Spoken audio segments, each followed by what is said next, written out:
से स्वागत है डीपीएन लाइव न्यूज में। मैं आपके साथ में आपका दोस्त आरबी प्रजापति।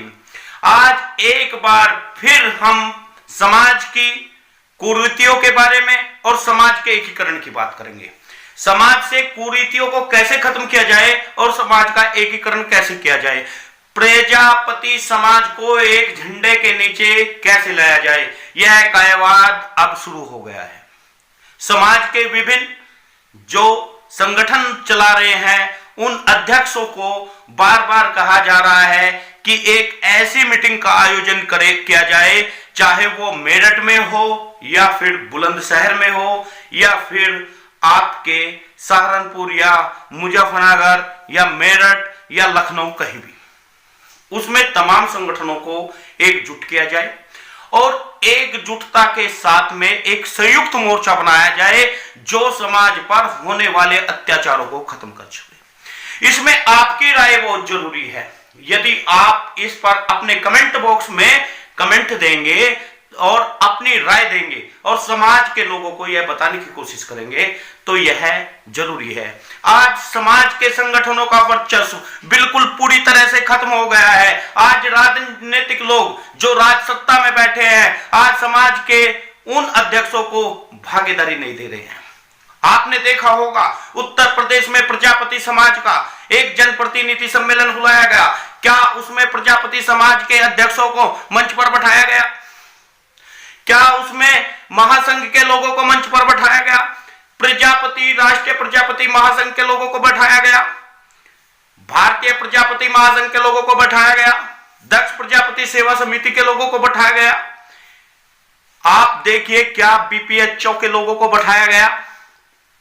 यदि प्रजापति समाज का जनप्रतिनिधि संगठन होता है तो उसमें हमारे समाज के लोगों को जो जनप्रतिनिधि करते हैं, जो समाज की सेवा करते हैं, जो दिन पर दिन समाज के लिए खड़े रहते हैं, जो आवाज उठाते हैं, जो विधानसभा को घेरने का काम करते हैं, जो संसद पर घेरने का काम करते हैं, जो अपनी पीठ पर लाठियां खाते हैं, क्या उन्हें पूछा गया? राष्ट्रीय प्रजापति महासंघ के लोगों को नहीं पूछा गया।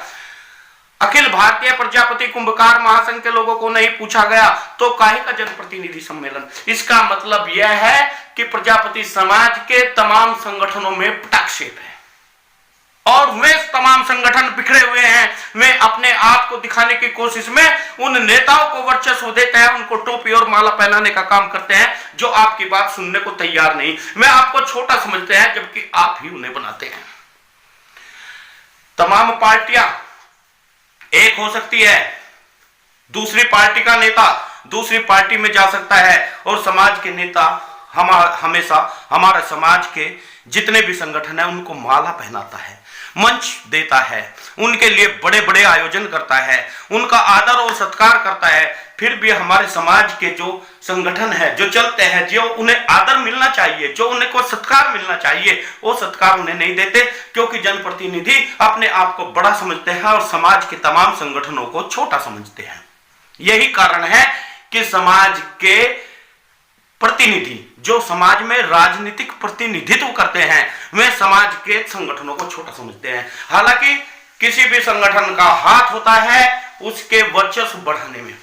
यदि रामलीला मैदान में बड़ा सम्मेलन ना हुआ होता, यदि रामलीला मैदान में फिर राम प्रजापति ने कोई सम्मेलन न किया होता, हो सकता है आपको भागीदारी ना मिलती।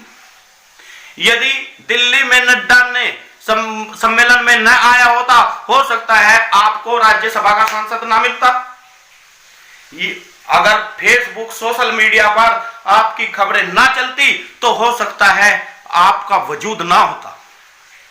दोस्तों, अपील है आपसे, आप शेयर कीजिए, ज्यादा से ज्यादा शेयर कीजिए, न्यूज चैनल से ज्यादा जुड़िए और समाज की आवाज को बुलंद करिए। आज प्रजापति समाज पर गोरखपुर में अत्याचार हुआ। गोरखपुर वो क्षेत्र है जहां से मुख्यमंत्री योगी आदित्यनाथ आते हैं और वहीं पर मनीष गुप्ता को दिए गए पूरे 50 लाख रुपए और एक सरकारी नौकरी। वहीं पर गोरखपुर में मनीष प्रजापति की जो हत्या हुई, मनीष प्रजापति को कुछ गुंडों ने मार दिया। मनीष प्रजापति एक वेटर का काम करता था, वह एक गरीब था, वह एक गरीब कुम्हार का लड़का था।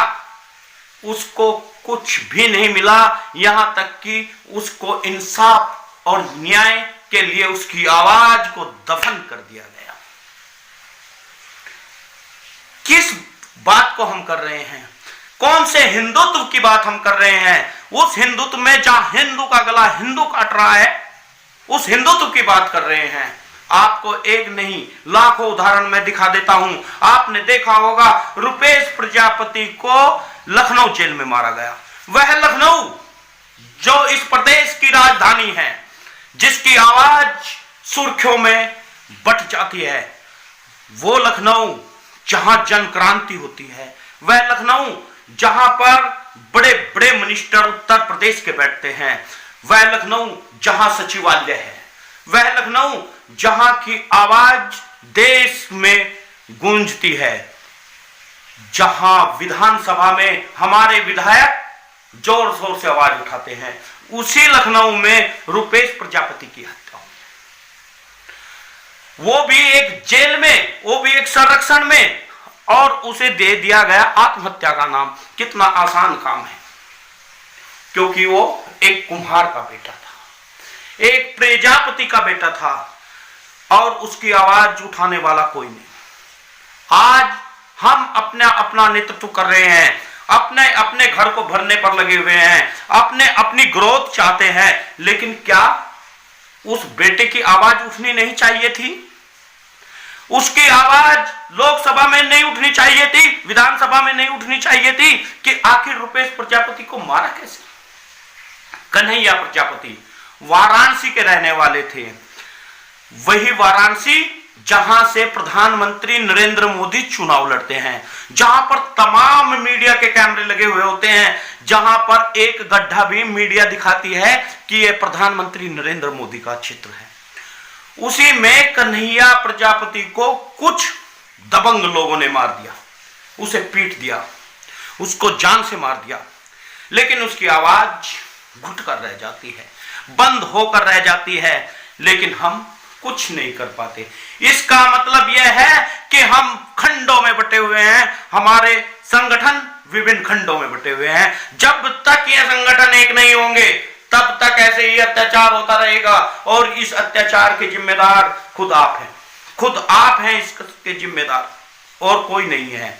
यदि यही जिम्मेदारी से हम भागते रहे, हमने छोटे संगठन बना लिए हैं, एक संगठन यदि किसी काम को करता है तो हम उसके पीछे नहीं चलते हैं।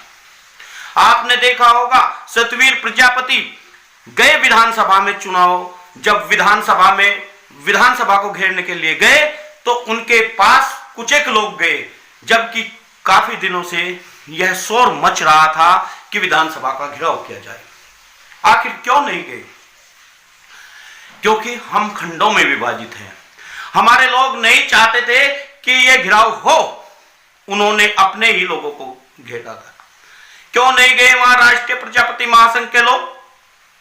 वहां पर अखिल भारतीय प्रजापति महासंघ के एक जो प्रदेश अध्यक्ष थे रामपाल प्रजापति, वे जरूर गए। कुछ वाराणसी से भी लोग थे जो वे गए। एक पार्टी थी भारतीय समाज पार्टी, समता समाज पार्टी, उसके लोग गए।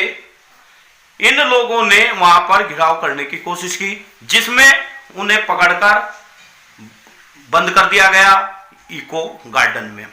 उसके बाद में इस धरने का अस्तित्व खत्म हो गया, कोई बात नहीं है, कोई निष्कर्ष इसका नहीं निकला, क्योंकि आपकी संख्या ही कहां थी वहां। अगर तमाम संगठन एक होकर, एक ठानकर, एक क्षेत्र पर, एक छत्र के नीचे आ जाए तो इन नेताओं की सिट्टी पिट्टी गुम हो सकती है। दोस्तों, आप केवल इन संगठनों को एक कर दीजिएगा। जिस दिन उत्तर प्रदेश में एक साथ सभी संगठन बैठ जाएंगे, उस दिन आपको राजनीतिक भागीदारी मिल जाएगी। मैं ये दावे के साथ कहता हूं, मैं दावे के साथ कहता हूं कि आपको राजनीतिक भागीदारी मिलेगी, लेकिन उस समय राजनीतिक भागीदारी मिलेगी जब आप इकट्ठा होकर के बैठ जाएंगे। और यह काम हमारे संगठनों को, बड़े संगठनों को मिलकर करना होगा। आज प्रजापति समाज के तमाम संगठन एक होकर एक मंच पर बैठ जाए, हमारे वरिष्ठ नेता सामने आ जाए, तो हम सब एक होकर के इस जंग को जीत सकते हैं। हमें भागीदारी चाहिए, हमें अपने बच्चों का विकास चाहिए, हमें रोजगार चाहिए। जब तमाम पार्टियां एक हो सकती है तो क्या प्रजापति समाज के संगठन एक नहीं हो सकते? इन अत्याचारों का जवाब देने के लिए हम एक क्यों नहीं हो सकते? कब तक यह अत्याचार होता रहेगा? कब तक आप एक दूसरे से ईर्ष्या करते रहेंगे? आखिर मकसद तो सबका एक ही है ना, तो उस मकसद को इकट्ठा होकर पूरा क्यों ना करें? केवल अपने नाम के लिए, अपनी मूंछ के लिए, अपनी दाढ़ी के लिए हम इस समाज को विघटनों में बांट दे, हम समाज के लोगों का विश्वास खो दे। आज समाज के लोगों का विश्वास संगठन से खोआ है। जब तक आप बड़ी संख्या में इकट्ठा नहीं होंगे तब तक समाज के लोगों का विश्वास आप पर नहीं हो सकता।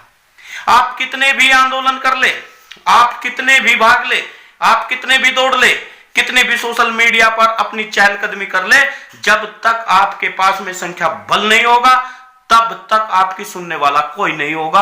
आपके संगठन के आवाज कोई नहीं सुनेगा, अपने ही आदमी आप पर विश्वास नहीं करेंगे।